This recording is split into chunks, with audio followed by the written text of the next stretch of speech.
Hello, master, trainer, student, disciple, seeker, beautiful soul. Welcome to another episode.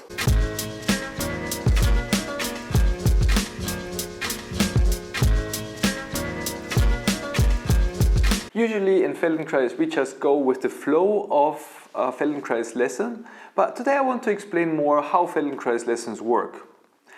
Because this is YouTube, I do a YouTube video obviously, and I'm going to talk about other YouTubers. That's what YouTubers do. So I want to introduce you to a nice little video I've seen recently by Daniel Gelblum. This next step is my very favourite step in the sequence. You put one hand on top of the other, place your forehead on the hands, feel through the whole spine, and you can just let the head really gently roll one way then the other way. Feel what your ribs and your spine and your shoulders do.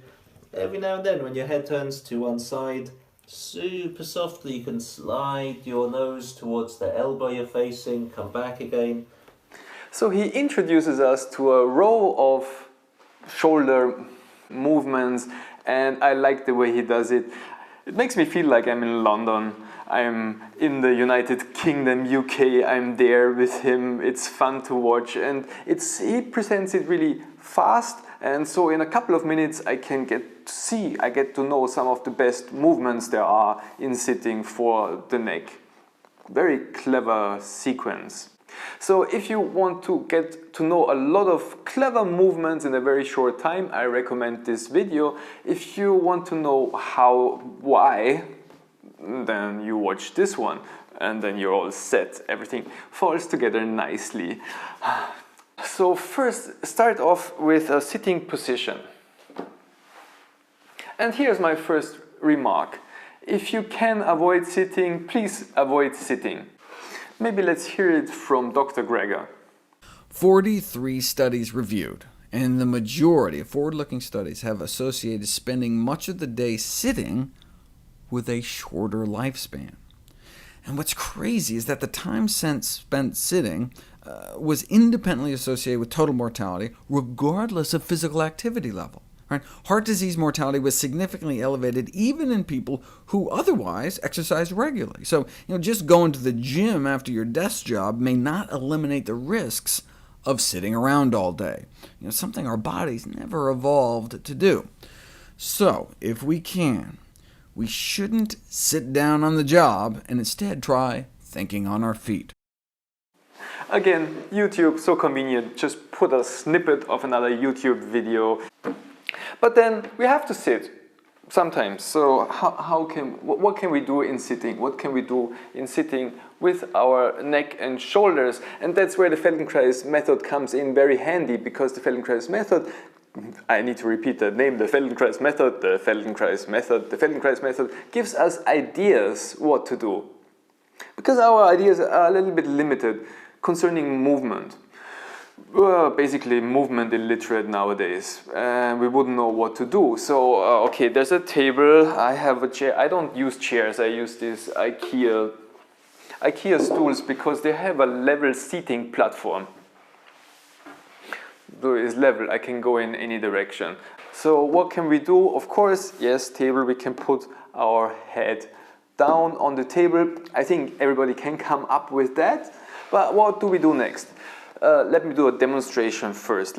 I put on my beanie so you don't have to stare onto my balding head. Okay, let's put the head down on the table as a first movement.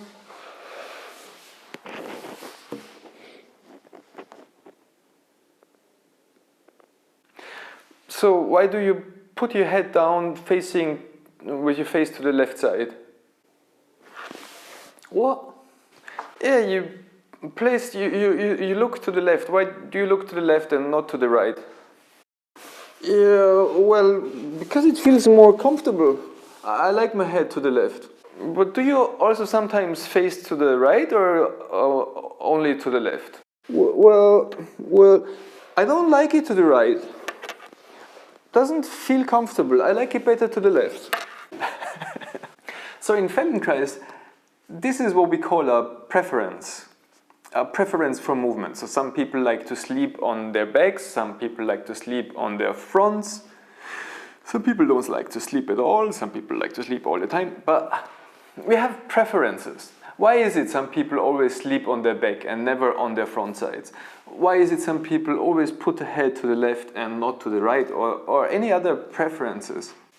Let's see it from David Semach-Bursin, one of the real masters of the Feldenkrais method. He has been with Feldenkrais from the start, is very experienced. Let's see a little demonstration with him from the Feldenkrais Institute of New York.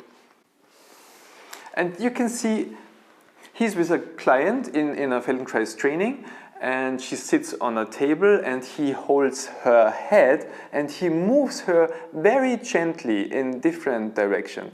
It's more of a movement suggestion. It's not like he's not jerking her to go to places. He's just putting his hand very, very lightly and just moves her softly. And also she doesn't use a lot of force and she doesn't force herself into a direction, but she just observes in herself. This is the somatic experience. She experiences where she can go easily. So it's left down, right down, and now he takes her arm and he pulls her left arm. You can see she comes a little bit forward, the shoulder is a little bit twisting, and when he takes her right arm, it's not the same.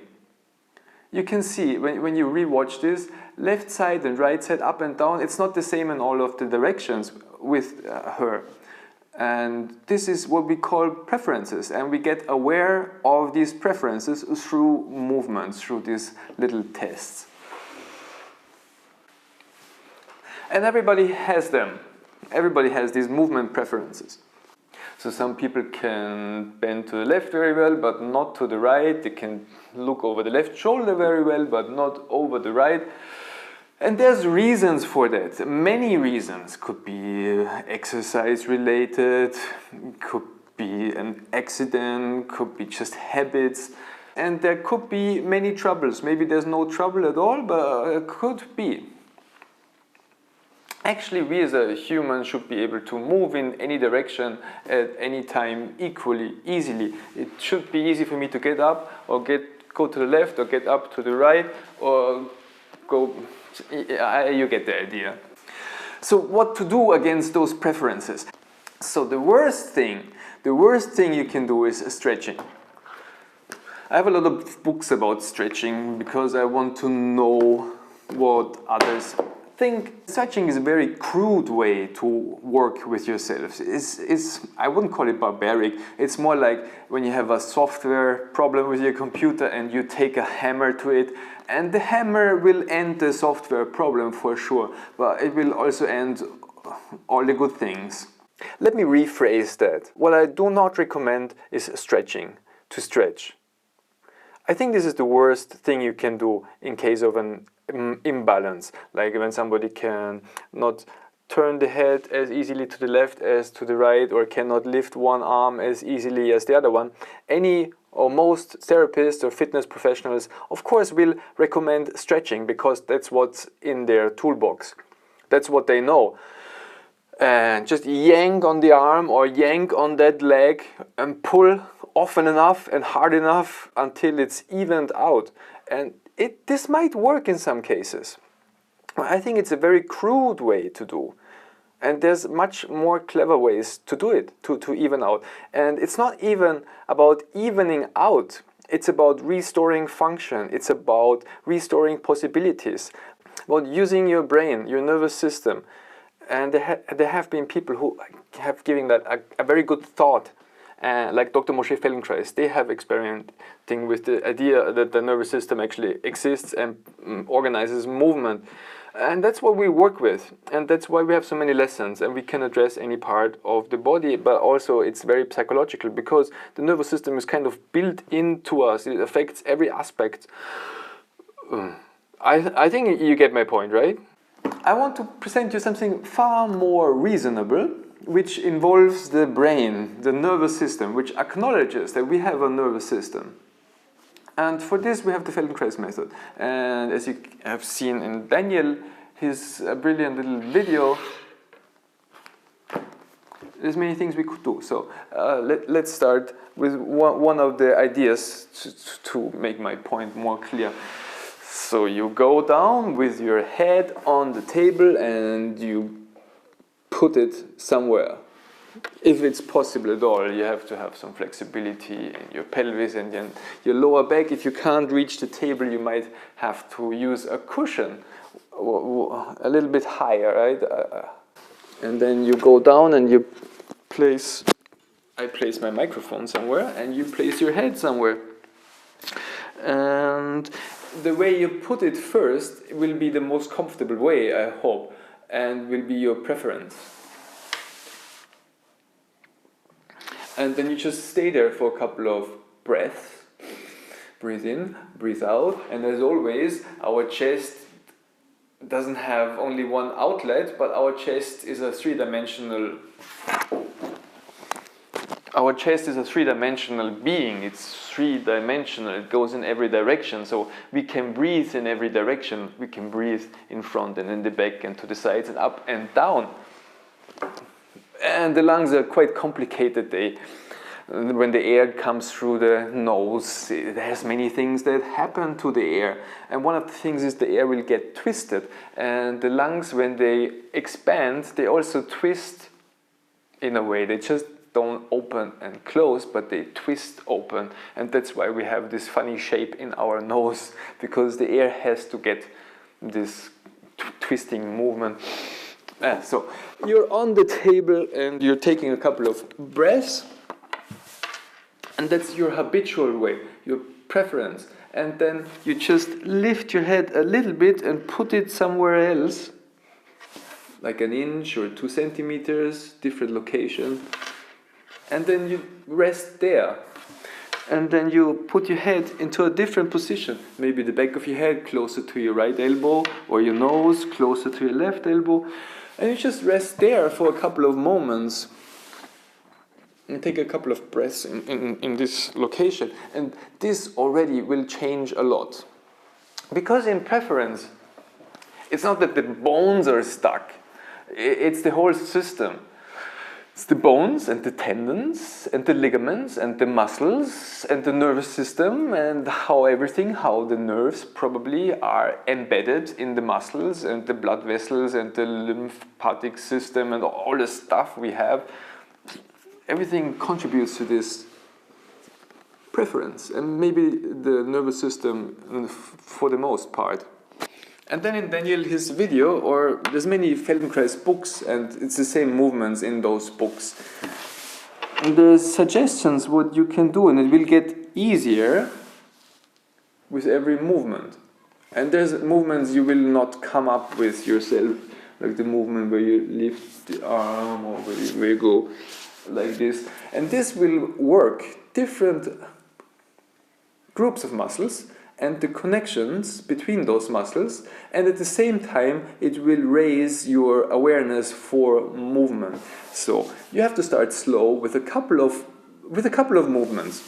Like you have your head down and you put it a little bit to the side and then down again and then back again, and there's already a lot you can learn about yourself if you just do this very simple movement of placing your head in a different location and then taking a rest and breathing and sensing, and you improve your ability to sense, your ability to gather information about yourself, about where you have your feet standing, how is your pelvis, how is your spine, how all the parts of your chest, where do you breathe in the back or to your side, and where do you have more space to breathe and less space to breathe when you're at a certain location. And then these imbalances will start to disappear. So, of course, we use this Feldenkrais method, these movements of the Feldenkrais method, to become more aware, to be able to sense more, to feel more, to be able to think in different ways about movement, to be able to move more refined in a wider variety. So when you sit, you will become aware. Am I sitting over my right sit bone or over my left sit bone? How much of a side bend do you have? How much of an extension and flexion? And you don't become unconscious about yourself or your body, but you're very aware of what you do. And then you have possibilities, you have things to choose from what to do, how to lie down. And you will start to feel more flexible just with these tiny little movements and this variety. Your body will become more flexible, even though you're working in your range that is easily available to you. So there's no stretching. You're just having a conversation with yourself about things that are easy to converse about. And this will enlarge your view of yourself and your view of the world. Of course, how you see others, because you will see things in other people they don't even know they are doing, just because you're getting more experience. That's a weird thing, actually, to be able to see things that other people don't see, right?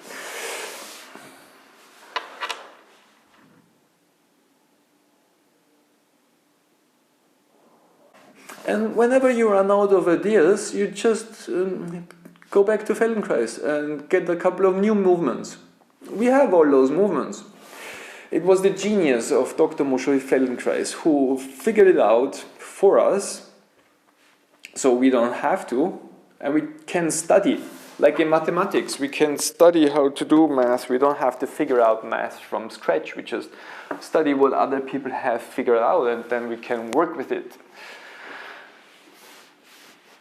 Does this make sense? So I hope I was able to give you a couple of insights, maybe a new motivation, a new way to look at Feldenkrais lessons, and practice, practice, practice. Thank you for watching. If you haven't subscribed yet, please subscribe, like my video, leave a comment, leave your thoughts and experiences, and see you in the next video.